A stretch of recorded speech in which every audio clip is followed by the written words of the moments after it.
اسلام آباد کی ایک سڑک پر خاموشی چھائی ہوئی تھی، جیسے کسی دکھ نے وقت کو روک دیا ہو۔ ایک گاڑی آہستہ آہستہ دفتر کی طرف جا رہی تھی۔ گاڑی میں بیٹھی ہوئی ایک عورت اپنے بیگ میں ایک ڈائری رکھی بیٹھی تھی۔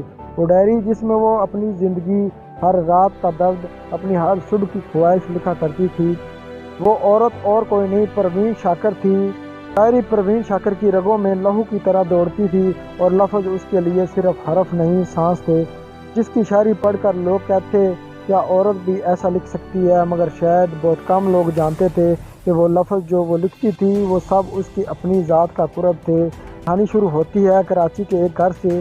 24 نومبر 1952 کو ایک بیٹی پیدا ہوئی جسے والد نے پروین کا نام دیا۔ ماحول گھر کا ایسا تھا جہاں دیواروں پر بھی شعر لکھے ہوتے تھے، جہاں بات بات پر ادب اور ذوق بکھرتا تھا۔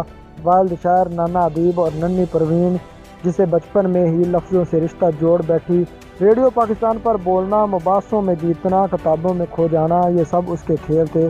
پھر وہ وقت آیا جب دل نے ایک خواب دیکھا، محبت کا، ہم سفر کا، گھر بسانے کا۔ پروین نے ڈاکٹر نصیر علی سے شادی کی اور ایک خوبصورت بیٹے مراد علی کو جنم دیا، مگر یہ خواب زیادہ دیر قائم نہ رہ سکا۔ رشتے بکھر گئے اور پروین نے تنہائی کو اپنا ہم سفر بنا لیا۔ دور سے جدائی نے اس کی شاعری کو اور گہرا اور سچا بنا دیا۔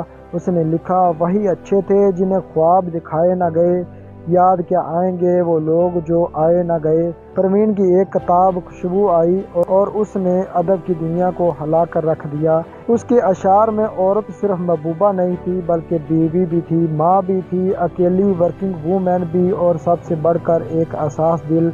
اس نے لفظوں سے تصویریں بنائی جنہیں پڑھنے والا کبھی بھول نہ پایا۔ اس کی شاعری میں نہ دکھ چیختا نہ آنسو گرے، بس خوشبو کی طرح درد پھیل گیا۔ پھر آئی وہ صبح 26 دسمبر 1994۔ پروین نے مراد کو گلے لگایا، گاڑی کی چابی اٹھائی، اپنے بیگ میں روزمرہ کی ڈائری رکھی اور دفتر کے لیے نکل گئی۔ راستے میں ایک سگنل پر ایک تیز رفتار بس نے اس کی گاڑی کو کچل دیا۔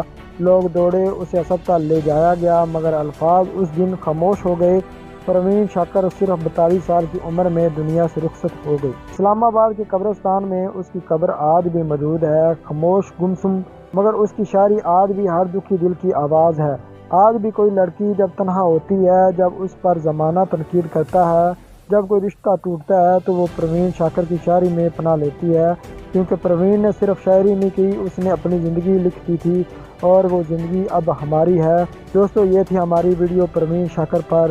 اگر آپ پروین شاکر کے فین ہیں، اس کی شاعری کو پسند کرتے ہیں، تو ہماری ویڈیو کو لائک کریں اور کمنٹ سیکشن میں اپنی رائے کا اظہار کریں۔ ملتے ہیں کسی اگلی ویڈیو میں، تب تک کے لیے اپنا اور اپنے پیاروں کا خیال رکھیں۔ اللہ حافظ۔